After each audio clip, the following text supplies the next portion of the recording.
Well, since the start of the campaign, Jeni and Ray Bonell have been our community election correspondents. Jenni and Ray live with their family of 16 children in suburban Toowoomba. Not all of those 16 kids live under the one roof, but it's fair to say that Jenni and Ray can understand as much as anyone the need to battle constantly the rising cost of living. They know what it's like to worry if their kids will ever be able to have a house of their own, the way they've been able to enjoy in their lifetime. They know what it is to need to get kids into a doctor, but then be greeted with the news that it's liable to be a 1 week wait or then a 2 week wait. They know all of the stuff that has become central to this election campaign, all of these issues that are really what voters' decisions are being made based upon.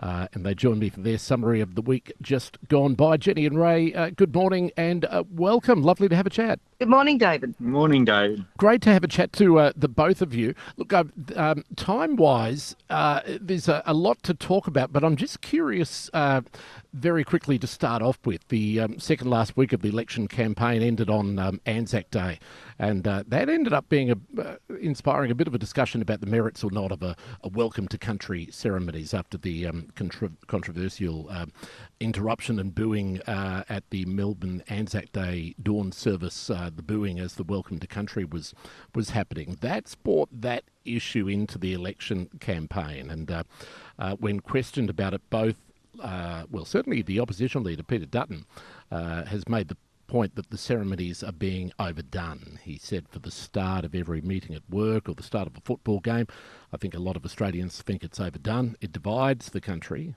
similar to the way the Voice debate divided the country.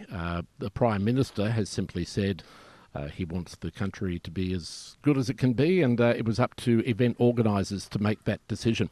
Can I ask you, just out of interest, what are your thoughts on the welcome to country ceremony? It's not necessarily an election issue, but it has brought it into light. Are they overdone? I actually didn't see what happened at the Anzac ceremony, but I think no matter what your stance is on the subject, there's just no place in civilised society for this kind of disrespect or bad manners.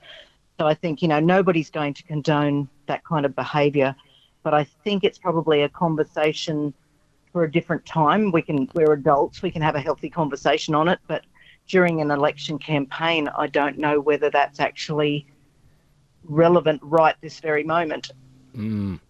Very good point. You're right. And I guess it was probably just one of many cases where outside of issues that aren't policy issues and that aren't particularly relevant to the matter of deciding who you're going to vote for have sort of crept into this campaign, unfortunately.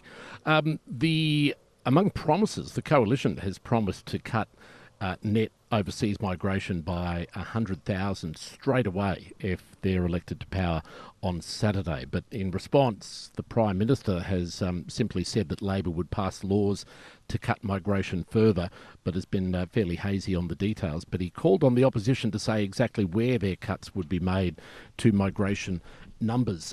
Can I ask you both, and perhaps starting with you, Ray, how important do you think it is that whoever governs the country after this Saturday makes significant cuts to immigration? Immigration is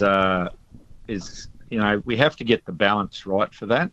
I sort of agree that if we have a country or something, someone that needs help because of true humanitarian issues, then Australia should welcome those people in.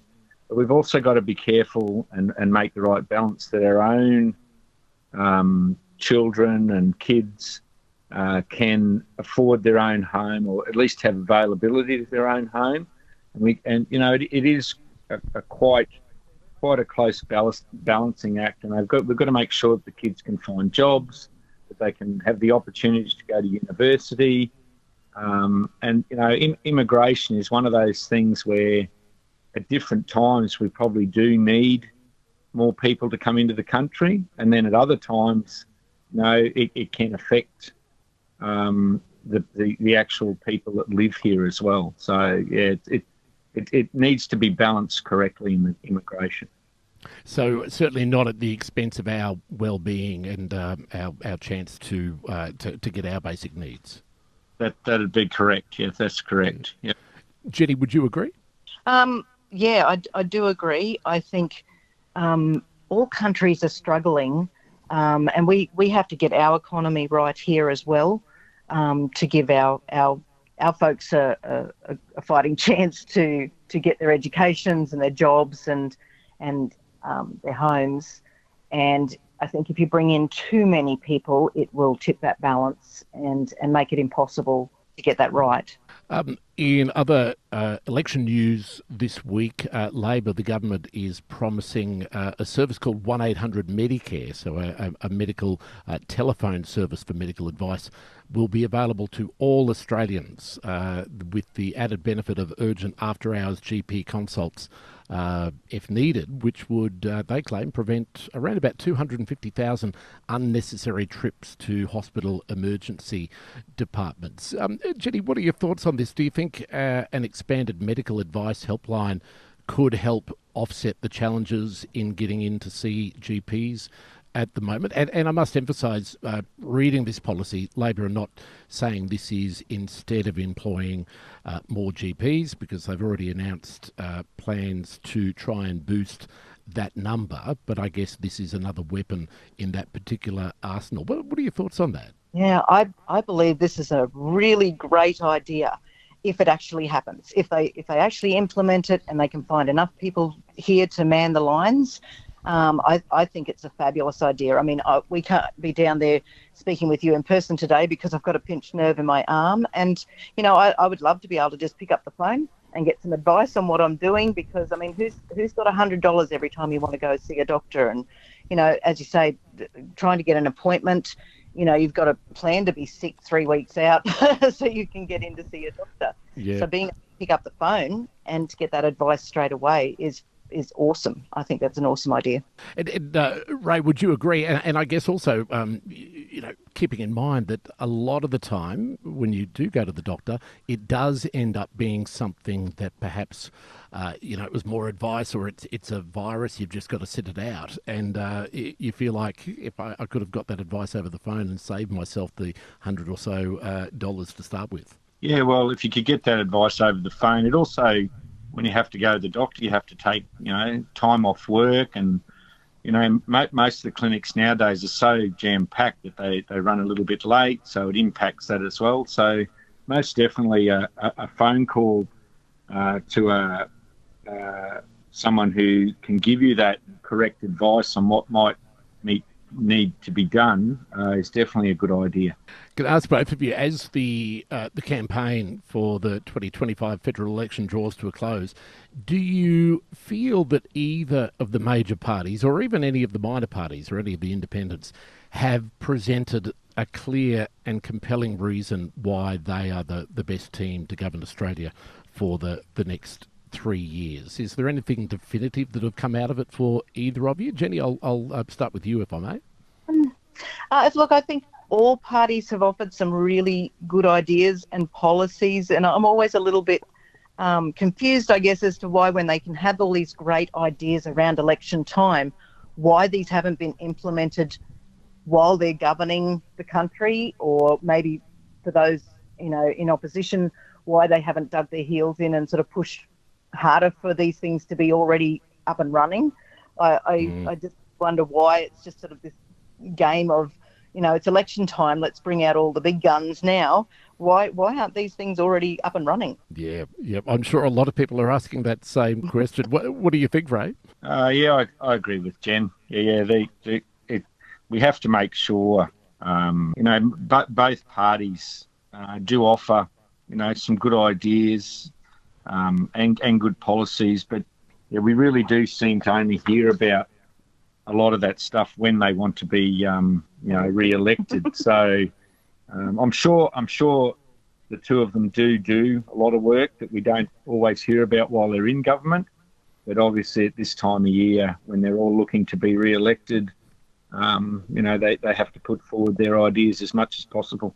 Yeah, I guess it's always been that way, that political cycle. But yeah, you certainly wouldn't be alone in being cynical. I guess that could be, we could certainly write that up as being your biggest disappointment of the campaign. But is there any significant pledge that's been made by any of the players that has stood out to you? I think there's been lots of good ideas, that have been put out. The cost of living, healthcare. They're the things that I think most struggling families would be really concentrating on now.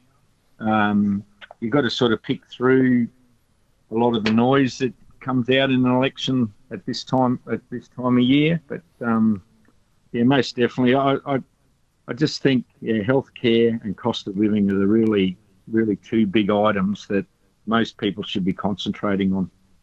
Absolutely. And Jenny, what are your thoughts? Is there anything significant pledge-wise that stands out above all the rest? Well, from the first interview, I said, most of my time is spent feeding my family. So I think cost of living for me is always at the forefront. Any kind of relief, tax cuts, those sorts of things, I think is a good move. It's a good step forward. And I'm probably a little bit disappointed there's not even more help on its way, because I think people are still going to be struggling regardless of who gets in. We just want really strong leadership in there so that we can get these things done. Fair enough. And have both of you pre-polled? Yes, we have. Yes, we have. Well, yeah, you're going with the trend, and you're certainly not alone.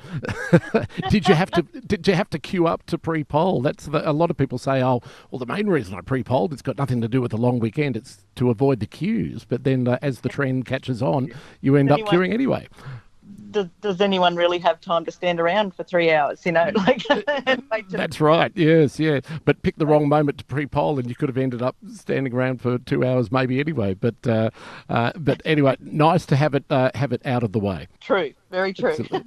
Well, Jenni and Ray, very much appreciated your insights over the course of the election campaign, and the fact that you've both taken the time out of your busy weeks each week to have a chat to me. So thank you so much. And it's been a valuable perspective during this campaign. So thank you very much for your time.